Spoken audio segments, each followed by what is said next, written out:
So I'll get my thoughts on the Jahan Dotson trade a few days ago.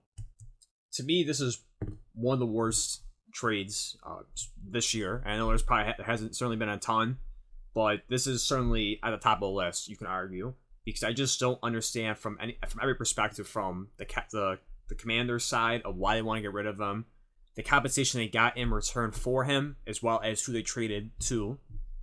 So to recall what the trade was, the Commanders did trade former first-round pick Jahan Dotson and a 2025 fifth-round pick to the rival Philadelphia Eagles. In return, they get a 2025 third and 2 sevenths in that package deal.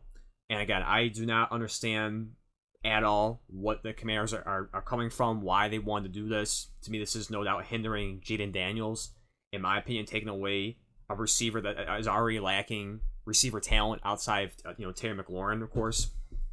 You look at Pro Football Focus, I want to give a breakdown of this year and last year. So Pro Football Focus didn't have him anything special. And I'm not trying to argue that Dotson was going to turn into a great wide receiver, an elite wide receiver. He certainly hasn't lived up to what he was taken 16th overall in 2022 coming out of Penn State. As you see, Pro Football Focus overall had him at a 57.7 rating, receiving at 58.5. So barely above average, if you want to call it that. And we kind of break down his stats for last year per game. It's got nothing spectacular. Only one 70 plus rating, and that was from week 8. Everything outside of that is 50, a couple of 60s, but mostly 50s, and you have a couple of 40s in there as well. And then for overall grades, he is a huge regression all across the board. You look at his overall grade going from his rookie year 70.5 to 57.7, like we talked about. Touchdowns went from 7 to 4. Receiving yards went down slightly, 523 to 518. Receptions did go up from 35 to 49, and targets went up as well from 56 to 49. But overall, there was a regression overall, and certainly there is part on him as well. Just maybe the Commanders reached on Jahan Dotson at the time in 2022. They also had Treylon Burks available on the board, but he's done the same, if not worse, or less of success than Dotson in Tennessee. But for me, even still, this does not make any sense why they want to release Dotson, or I should say trade him to, especially again, to an arch rival. We'll get into that in a second. But there's no doubt in my mind Dotson would have played better with Daniels. Jaden Daniels is a talent, is probably the best quarterback they've had in years. And I also want to keep in perspective the quarterbacks that Dotson had to play with the last 2 years. This is just off the top of my head. This is Carson Wentz, Taylor Heinicke, Sam Howell, Jacoby Brissett. Those are the 4 quarterbacks that he's played with. And you could say the best quarterback is what, Sam Howell. Maybe you can say Jacoby Brissett. You see the quarterback play, and it's been mediocre at best. It is. If you look at Sam Howell, he got his first opportunity really last year to be the starter. He threw 21 touchdowns, 21 interceptions. He was just on the edge of 4,000 passing yards. And at one point, he was leading the league in passing for a few weeks. But again, you see what they did now. They shipped him out. He's now a backup with Seattle, which is why they are with Jaden Daniels second overall in the draft. So I don't understand, from not just Dotson, but more Jaden Daniels' perspective, why would you take away a receiver that still has the skill set to produce on this team? He's not even 25 yet. I don't think it's kind of sound dumb to say, but you see 24.4, 24 and a half. I know it's not dumb to say halves in age, but he's still a relatively young wide receiver, and I just don't get why you would want to give up on him with, again, a wide receiver room that is lacking. You have brought back Jamison Crowder, hasn't done much the last few years. You brought back Martavis Bryant, who hasn't been in the league. The last time he was in the league was when Mahomes won his first MVP, when Lamar Jackson and Josh Allen were in the rookie year, when Antonio Brown was with the Steelers still. I just showed in 2018, that's the last time he played in the NFL. I don't understand how this really fix your wide receiving room. You did draft Luke McCaffrey. Maybe you're putting a lot of pressure and a lot of hope on him that he really steps up and plays well. You have Austin Eckler, who was a big part of the passing game with the Chargers. So maybe you're kind of putting a little bit more of a load on him for the receiving game on that perspective. But again, I don't understand from both sides, from Dotson and Jaden Daniels, why you move off of him. The money especially does not make any sense. Jaden Daniels this year was going to make $1.57 million. Next year, he was set to make 3.225. Even if you are a person that doesn't like Jahan Dotson and says he's a bad wide receiver, I still think it's worth keeping a receiver of his talent, a young wide receiver of his talent, for 1.57 when it's going to cost you more to get a receiver in free agency. If you want a competent receiver like him, it's going to cost you more. Same thing as 2025. It just you had 2 years of a really cheap contract to see what he can do with Jaden Daniels. Again, not saying he's going to turn out to anything. He's going to be amazing. He's going to be a 1,000-yard receiver. He's going to be a double-digit touchdown player. I'm not saying that, but you look at the money and what's still on his deal, as well as what he can contribute with Daniels, and see what he can do. I just don't understand from the money perspective as well. There's no perspective for Jaden Daniels. There's no perspective for the money, and on top of that too, this is 2 weeks before the season even starts. You're already taking away, once again, going back to the wide receiving core, a core that's lacking at that position. You're already taking a receiver away from him and going to the next part we're going to is the Philadelphia Eagles, where he goes to a amazing offense. You look at just this, in terms of the draft capital all around. Jalen Hurts, 2nd round pick. Saquon Barkley, 1st round pick. Dallas Goedert, 2nd round pick. Devontae Smith, 1st round pick. AJ Brown, 2nd round pick. Now, of course, Barkley and AJ Brown were not drafted by the Eagles, but just accumulating them on the roster. And now you're adding another 1st round talent on the team, and certainly that's a pretty good wide receiver 3, and that's what Jahan Dotson kind of was in with the Commanders. Kind of going on, splitting the time between that and Curtis Samuel when he was on the field. He also had his own fair share of injuries as well, but certainly you can make the case that's a really good wide receiver 3 on top of, again, 1.57 million this year and then 3.2 million next year. I mean, that's an amazing deal for the Philadelphia Eagles. And then for Ronnie Hausman, they don't care about the picks. So I mean, a 3rd round pick is certainly, for the upside that he can bring from a 16th overall pick to a 3rd round pick, it's certainly he can contribute.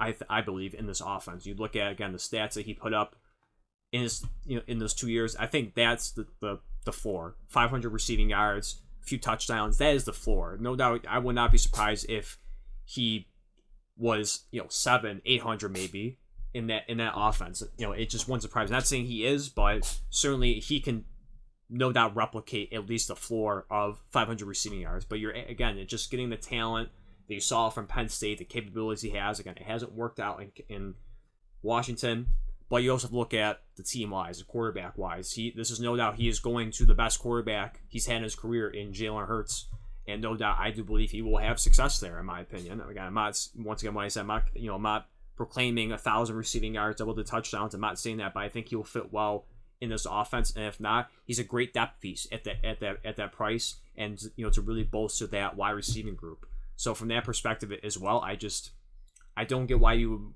trade him to an arch rival who the last couple of years has had good success. 2 years ago, they went to the Super Bowl, had one of the best defenses. So Jalen Hurts had a great season that year. Last year did take a step back, but it was still, you could say, the best team in the NFC East. And this year, they look to replicate that. The Dallas Cowboys have their own problems with contracts with Dak Prescott, CeeDee Lamb, Micah Parsons, so we don't know what's going to happen with that. So right now, they look like the top dogs in the NFC East. So I don't get why you would want to trade. If you really wanted to get rid of them, that you would do an in trade or in division trade to send to the best team in your division. It's kind of like the Oakland or the Las Vegas Raiders trading a decent player to the Kansas City Chiefs. Why would you help them? And I kind of view in that perspective. It's like, if you want to get rid of them, I feel like there had to be other options out there. Maybe they weren't getting a 3rd round pick in return for Dotson. I still think it's horrible value going, again, from 16th overall to 3rd round. You had to also add in another pick on top of Dotson to get that as well. It just, to me, it doesn't, from every level, it does not make any sense. From getting rid of him to the money that he still is, the very low money he's getting paid, to what team he's going to the compensation you got in return. To me, this is a complete failure in every level for the Commanders. And, certainly you want to start a new era without Snyder. Ron Rivera's gone after a few years, so you're starting over certainly probably didn't get the coach he wanted. I mean, I don't believe Dan Quinn was the coach they wanted as the future. They want to get a couple offensive minded coaches, but unfortunately, a couple of them went back. Johnson from Detroit went back. I think the offense coordinator from Houston decided to go back as well. So you're kind of stuck. Okay, you had your hands tied, and you had to go with Dan Quinn. But even that, to me, this is just a bad move, and this hinders more so just Jane Daniels. And I feel bad for him because again, I think you're just taking away weapons for him. Unless you feel very confident in some of the reports, I don't know if it's sure or not about Brandon Ayuk of landing him, but even still, that just wouldn't make any sense because of just the money. Even if you somehow brought in Brandon Ayuk, you still have enough money to pay 1.7 or 1.57 million for Jahan Dotson. I just don't see it. I mean, they're really putting a lot on Terry McLaurin, putting a lot on Jane Daniels, and to me, it just I'm worried. Certainly with that, I just don't like the mindset, the direction of where they went with this. I think they kind of gave up way too early on Dotson. Again, looking back at the quarterback play, I don't think any of us can sit here and say that was spectacular. That was great. That was the standard. That to me, it's mediocre at best. It was okay at best. And I was really excited to see what Jahan Dotson was going to do with Jane Daniels. I know he didn't get a big opportunity in the preseason. Only really caught 3 catches in the preseason process, but no one else really had a lot of catches either. McLaurin didn't have a lot of catches. Luke McCaffrey didn't have a lot of catches. So to me, it's a huge swing and a miss in my opinion with this move. It's another Commanders move. It's another horrible mistake. You're helping an arch rival with the Philadelphia Eagles, and they are getting it's a low risk, much high reward for the Eagles and their perspective, and just really helping that already stacked offense. AJ Brown are going to be a top 5, maybe top 3 wide receiver to some people. Saquon Barkley, top 5 running back. Jalen Hurts, depending on how you feel about where he ranks. I know he's very polarizing of if elite, good, okay, wherever out people put him, but certainly a great quarterback. You look at what they have on that offense. Devontae Smith, one of the best, if not the best, wide receiver 2 in the NFL. It just doesn't make any sense. Why would you help the Philadelphia Eagles in the division that is already much better than you at this point? Certainly, I don't think anyone's believing the Commanders are going to fight for the first spot in the division. And to me, all around, this does not make any sense. I think it's a complete failure on every level for the Commanders. If it's just Dan Quinn's decision, the GM, whoever it may be, it's just at the end of the day, I really feel bad for Jan Daniels. In my opinion, he loses the opportunity for a receiver just to build chemistry with, and certainly again 2 weeks before the regular season starts, you take a receiver away from him. I think it's a very bad move on the Commanders' part, but we'll see how Jahan Dotson does with Philadelphia, and we'll see how the wide receiving group and Jane Daniels does this season with the Commanders.